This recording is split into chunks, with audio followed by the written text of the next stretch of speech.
Hey everyone, we just started this channel to bring you stories you'll love listening to. If you like what you're hearing, please subscribe. It's just one click for you, but it helps us a lot to keep creating more. It's amazing how one sentence can just make everything crystal clear. For 7 years, I've been living in a sort of comfortable fog, thinking everything was moving forward. But last night at a family dinner, my boyfriend Marcus cleared that fog for me with one stupid, classic, unoriginal joke, and his whole family laughed.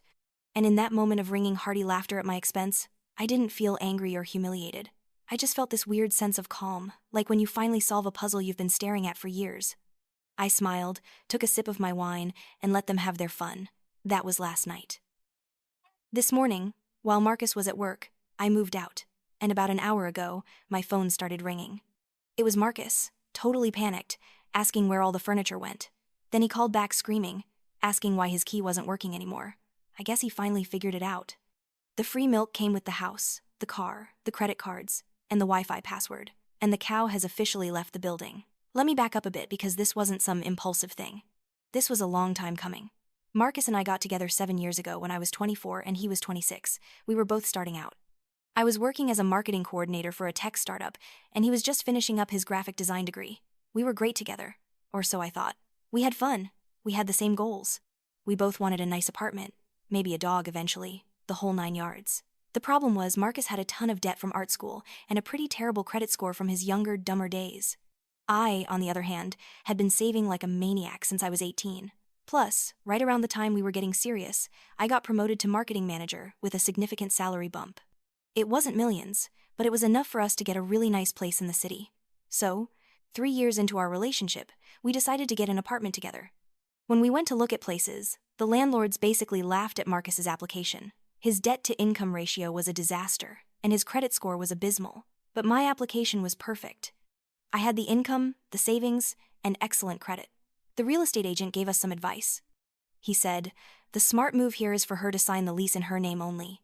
He can live there and contribute what he can, and maybe in a few years when his credit improves, you can add him to the lease." It made perfect sense. It was a logical, practical solution. So that's what we did. I signed the lease for our beautiful 2-bedroom apartment in the trendy part of downtown. My name was on the lease. I put down the security deposit. David's family is everything mine isn't. His parents show up to everything. When I presented my research at a conference last year, his mom brought flowers and insisted on taking pictures. Watching that felt surreal, like seeing how normal families actually function. The real story starts about 8 months ago after something Jake posted on social media. But to understand why it hit so hard, you need to know the pattern first. Jake's been good at football since elementary school. He's talented, I won't deny that. Got a scholarship to state. But the way my parents acted, you'd think he was already in the NFL Hall of Fame. Mom has an entire wall at home covered with his jerseys, trophies, and newspaper clippings. Meanwhile, I graduated summa cum laude from pre-med and got a handwritten card that said, "Congratulations, sweetie," while she posted a 3-paragraph Facebook essay about Jake making second-string quarterback. Uncle Pete told me once during a phone call, "Stop competing for their attention. Build something they can't ignore. Eventually they'll realize what they lost." At the time I thought he was just trying to make me feel better. Turns out he was basically predicting the future. Because one night last fall, Jake posted something on Instagram that started everything falling apart. It was a video of him at some party, music blasting, holding a beer, laughing with teammates. The caption said, "Some people chase real dreams. Some people just memorize textbooks and pretend they're important. Guess who Mom actually talks about at dinner?" Then a bunch of laughing emojis. Mom liked the post within minutes. So did 3 cousins. One of them tagged me with a crying laughing emoji. That was the moment something snapped inside me. Not rage exactly, just this cold clarity that they'd made their position crystal clear. I didn't comment or text him back. But that post set everything in motion for what happened later. By morning, several high school classmates had seen it and tagged me with comments like, "Brutal," and "That's rough." Mom even commented under it saying, "So proud of my champion," which felt like salt in an open wound. The post didn't go viral or anything, but enough people in our town saw it that I started getting sympathy messages from people I barely knew. Jake had always been like this, though. If he wasn't bragging about some football stat, it was the car Mom bought him at 18 or the apartment they helped furnish near campus. He told me at Christmas dinner that I should try being more well-rounded instead of just book smart. Like he was giving me career advice, while our parents nodded approvingly. I didn't respond online because honestly, what could I say? Actually, I'm saving lives while you play games? That just makes you look defensive. Instead, I focused on my studies. At the time, I was finishing my final year of med school and applying for residency programs. I saw a freeloader who was bragging about his great deal, and I saw his family who all knew about our financial arrangement, laughing at the cow who was funding their son's comfortable lifestyle. I didn't say a word. I just smiled, raised my glass and said, "Good one, Marcus." I stayed for another hour, made polite small talk, and helped his mom clean up the dishes. On the drive home, he was still chuckling about it. Did you see Tyler's face? Classic. I just kept driving. As soon as we got home, I went into my home office and closed the door. I had a folder in my filing cabinet labeled Emergency Plan. I'd been putting it together for the last 8 months, ever since I started to suspect that he was never going to commit. It had the number for a moving company, contact information for a storage unit I had rented, and a checklist of everything I needed to do. His joke wasn't a wake-up call, it was just the starting gun. So, this morning, as soon as he left for work, my plan went into action. The movers showed up at 9 a.m. They packed up my furniture, my clothes, my kitchen supplies, my TV, my computer, everything that belonged to me. I had already arranged for mail forwarding. I had already set up utilities at a new place and scheduled cancellation for the old ones. I called the locksmith and had him meet me at the apartment at 1 p.m. He changed every single lock. The last thing I did before I left was take a picture of the empty living room. Then I texted it to Marcus with a simple message. "The cow has moved out. You should probably find a new place to get your free milk. P.S. The locks have been changed. Don't bother coming home." And now my phone is ringing off the hook. I think reality is finally starting to sink in for him. He doesn't have an apartment. He doesn't have a couch to sit on. And the cow he thought he owned actually owned everything. First update. Hey everyone.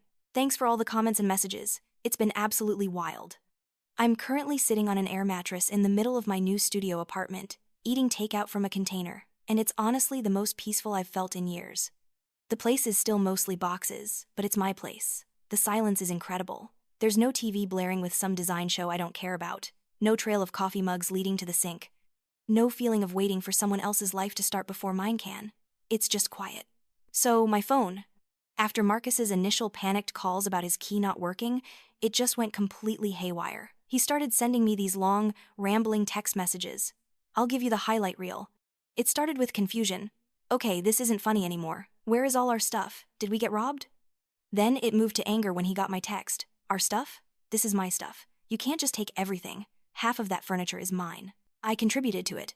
Spoiler alert, he did not. Then came the threats. "I'm calling the cops. You can't just lock me out of my own apartment. This is illegal." And finally, late last night came the pathetic panic. "Claire, please just call me back. Where am I supposed to sleep? All my clothes are in there. My portfolio for work is in there. Please." I'm sorry about the joke. It was stupid. I didn't mean anything by it. I didn't reply to any of it. I just blocked his number. Then, right on cue, his mother started calling.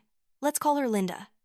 Linda left a voicemail that started out all sweet and concerned. "Claire, dear, it's Linda.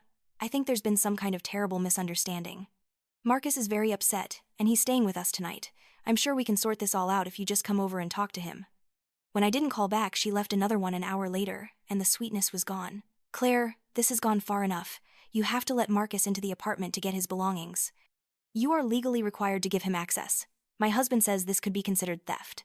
It's funny how they're all suddenly experts on the law. The thing is, they have no idea how prepared I was. This wasn't a spur-of-the-moment decision. His buy the cow joke was just the final push I needed to pull a trigger I'd already loaded and aimed. About 8 months ago, when he gave me another lame excuse about not being ready to get married, I had a little chat with a lawyer. Just a consultation. I laid out the whole situation. I signed the lease with my own money and credit. The apartment and all utilities are solely in my name, and he pays me a fixed amount every month that doesn't even cover half the expenses and isn't anywhere near market rent for a place like that. The lawyer was very clear. She said that in the eyes of the law, he was basically a long-term guest, with no tenant's rights at all. He had no lease agreement, no equity, nothing. She told me that to be safe and avoid any drama, if I ever wanted him out, I should treat it like any breakup and just ask him to leave, which is completely legal. So that's what I did. After I blocked his number last night, I sent him an email from a new email address I created just for this purpose. The subject line was, "Notice regarding personal property at 425 Oak Street, Apt 3B. The email was short and professional. "Marcus, this email serves as notice that our relationship has ended and you are no longer welcome at my apartment located at 425 Oak Street, Apt 3B. You have 30 days to arrange for the removal of your personal belongings from the premises. Please coordinate a time and date for this removal exclusively through this email address so that I can arrange to be present. Any attempt to access the property otherwise will be considered trespassing. Regards, Claire. I took pictures of every room in the apartment after the movers left, documenting the condition of everything, just like the lawyer told me to do. The movers I hired were amazing. I'd actually booked them a month ago, telling them it was for a flexible date. They had my entire life packed and moved into my new place in under 4 hours. They even helped me set up my bed frame. The best part is Marcus thinks he contributed to half the furniture. He didn't.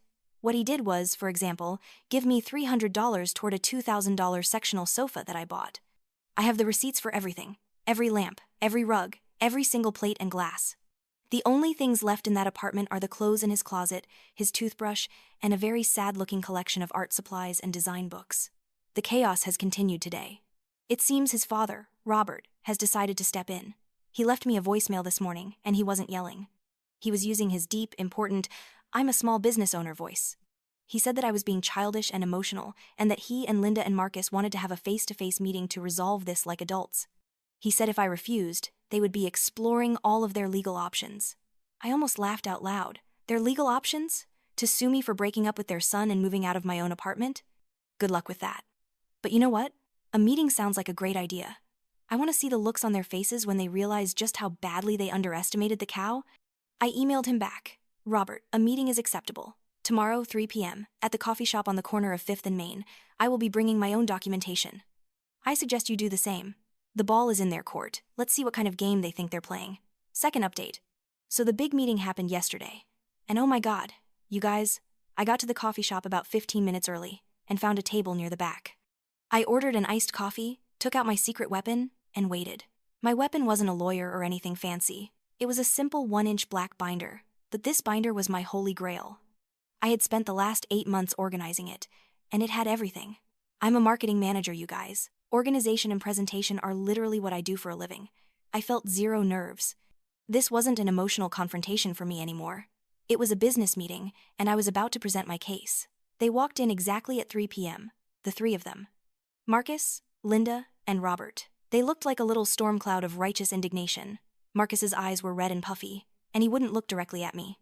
Linda looked like she was about to cry, and Robert had his jaw set in this angry, self-important way. They sat down, and before I could even say hello, Robert started in. "Claire," he said, leaning forward like he was conducting a board meeting, "we are here to figure out a reasonable solution to this situation. What you've done is frankly shocking and immature. You can't just throw a person out of their home after 7 years together. There are legal ramifications to consider." Linda jumped in, her voice trembling with fake concern. "We thought you were like family, dear. How could you be so cruel to Marcus? He has nowhere to go. He's been sleeping on our couch, and he's just devastated." Marcus, who had been staring at the table, finally looked up at me with these pathetic, wounded eyes. "You took everything, Claire. All our stuff. 7 years, and you just threw it all away over one stupid joke." I let them finish their little performance. I took a slow sip of my iced coffee. Then I placed my hand on the black binder and smiled. "Okay," I said, my voice completely cheerful and professional. "I'm glad you're all here, and I appreciate you bringing up these points. I actually have some information that might help clarify the situation for everyone." I opened the binder. It was beautifully organized with little colored tabs and everything. I brought my documentation, just like I said I would. "Let's go through it together, shall we?" I turned to the first tab, which was labeled Lease Agreement. I pulled out a copy of the original lease and all the renewal agreements. I slid them across the table. As you can see, my name and my name only is on every single one of these legal documents. I am the sole legal tenant of the apartment at 425 Oak Street. Robert glanced at the papers and pushed them away dismissively. "That's just a technicality of the financial arrangement you two worked out." "Ah," I said, cutting him off with another bright smile. "Let's move on to tab 2 then." I pulled out bank statements and deposit slips. This shows the security deposit, first month's rent, last month's rent, and broker fee, all paid from my personal checking account. That was my money, not our money. Mine. Marcus started to say something, but I was already flipping to the next tab. Which brings me to my favorite section, tab 3, Financial Contributions. I pulled out the spreadsheet I had created. It was a masterpiece. Columns for every single month for the past 4 years, color-coded and cross-referenced. "So, Marcus," I said, looking right at him, "you claimed that half of everything was yours because you contributed equally. But let's look at the actual numbers, shall we? I turned the binder around so they could see the screen. This first column shows the amount you transferred to my account every month. Very consistent, I'll give you that. This second column shows the actual total monthly cost for rent, utilities, cable, internet, and renter's insurance for that same month. And this third column, I said, tapping it with my finger, shows the difference. It shows how much more I paid than you did every single month. I let them look at it. I watched their faces as their eyes tracked across the numbers. I saw Robert's expression getting tighter and tighter as the reality sank in. On average, I continued, your monthly contribution covered about 38% of the basic cost of living in that apartment. That's before we even factor in furniture, decorations, kitchen supplies, or any of the electronics. I flipped to the next tab. Speaking of which, tab 4, major purchases. This was a gallery of photos of every significant item in the apartment, each one with a little caption showing the purchase date, the total cost, and how much each of us contributed. The sectional sofa. Claire $2,000, Marcus $300. The dining room set. Claire $1,200, Marcus $0. The 70-inch TV. Claire $1,800, Marcus $150. So, you see, I said, closing the binder with a satisfying snap, Marcus wasn't my partner building a life together. He was my tenant, and to be completely honest, he was getting a fantastic deal on rent. The table was silent for a long time. Marcus was just shaking his head, muttering, I can't believe you actually kept track of all this. Linda looked like she was going to be sick. Robert was staring at the closed binder like it was a bomb that had just gone off. Then I decided it was time for the real conversation. I looked directly at Marcus, and my voice lost all of its cheerful professionalism. You know, Marcus, this all comes back to that joke you made. The one you were so proud of, about not buying the cow when you get the milk for free. He flinched. His parents looked confused, like they weren't sure what I was referring to. You thought you were so clever, I continued. But the thing you completely failed to understand is that the cow owned the entire farm. The barn you were sleeping in, the pasture you were grazing in, the fence that kept you safe, all of it belonged to me. And you weren't getting the milk for free, Marcus. I was just giving you the friends and family discount because I thought you loved me. I thought we were building something together. But at your mother's birthday dinner, you and your whole family made it very, very clear that I was just some convenient resource to be mocked and taken advantage of. I stood up and started gathering my things. So the discount has been officially discontinued. The farm is closed to freeloaders, and you are no longer welcome on the property. That's when Marcus finally lost it. This is insane, Claire. You planned this whole thing. You were plotting against me for months. That's psychotic behavior. No, Marcus, I said, slinging my purse over my shoulder. I wasn't plotting. I was preparing. It's called being a responsible adult. It's the kind of thing people do when they actually own things instead of just mooching off their girlfriend for 7 years. I looked at his parents. Thank you both for this meeting. It's been very illuminating. I turned and walked out of the coffee shop without looking back. I could hear them starting to argue with each other before I even got to the door. I got in my car, and I didn't feel angry or vindictive. I just felt light. Like I had finally put down a weight I'd been carrying for so long that I forgot it was there. The case was presented, the evidence was clear, and the verdict was final. Final update. Hey everyone, it's been about 6 months since my last update, and I wanted to give you all one final wrap-up to close out this chapter of my life. The dust has completely settled, and I'm happy to report that I'm in such a better place now than I ever imagined possible. The month after our meeting at the coffee shop was a little tense, I'll admit. Marcus did coordinate through email to come get his belongings, just like I'd specified. I wasn't about to be there alone with him after everything, so I asked my friend Jessica to come keep me company. We put on some good music, ordered pizza, and waited. Marcus showed up with his father Robert and a small U-Haul truck. They were both super quiet and sullen. Marcus just went from room to room, packing up his clothes, his art supplies, his books, and throwing everything into boxes. The whole process took maybe 2 hours. The only dramatic moment was when he tried to take the espresso machine from the kitchen counter. I just cleared my throat and said, "Oh, that's staying here." He whirled around and snapped, "What? I use this every morning. I helped pay for it." I already had my phone ready with the receipt pulled up. Really? Because this Amazon receipt from 18 months ago shows that I paid $340 for it with my credit card. You can take the old Mr. Coffee that's in the pantry. I think you contributed $15 toward that one. Robert just shot him a look that clearly said, "Don't even think about arguing." And Marcus slammed the espresso machine back down and stomped out. It was a small, petty moment, but honestly, it felt amazing to just stand there with facts while he had nothing but entitlement. They loaded up their truck with his pathetic collection of belongings and left without saying another word to me.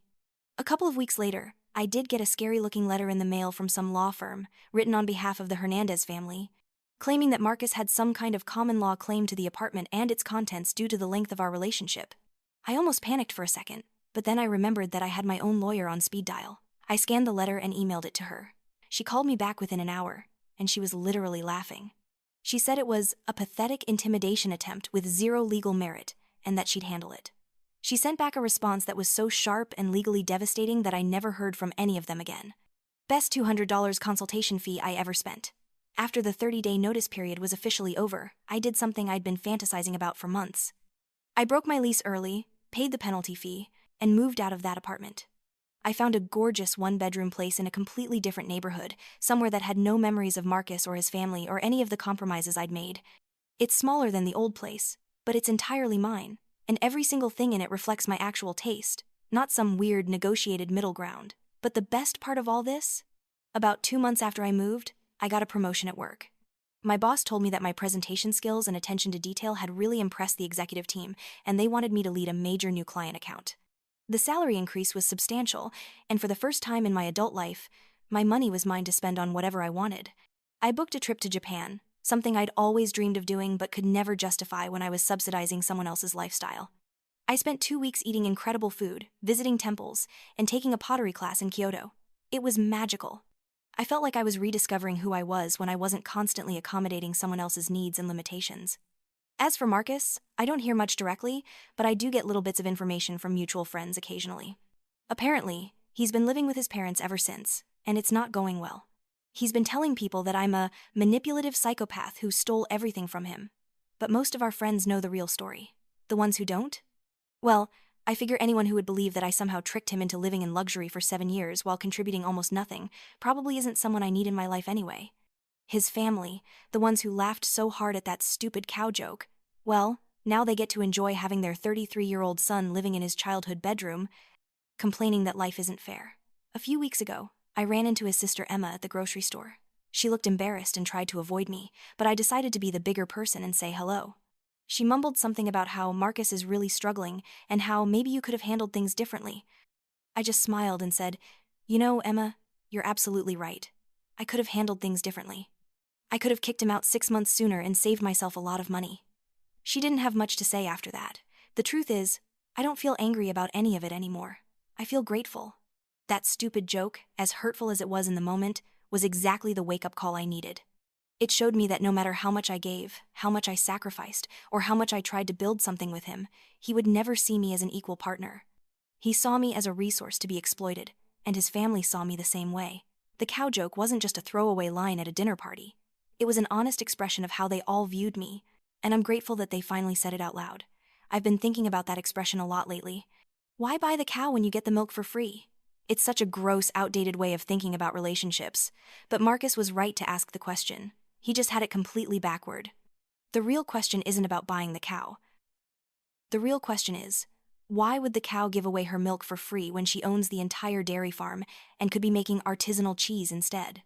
I'm done being anyone's discount dairy supplier. From now on, I'm in the business of making premium products for people who appreciate quality and are willing to pay full price. And let me tell you, the view from here is absolutely incredible.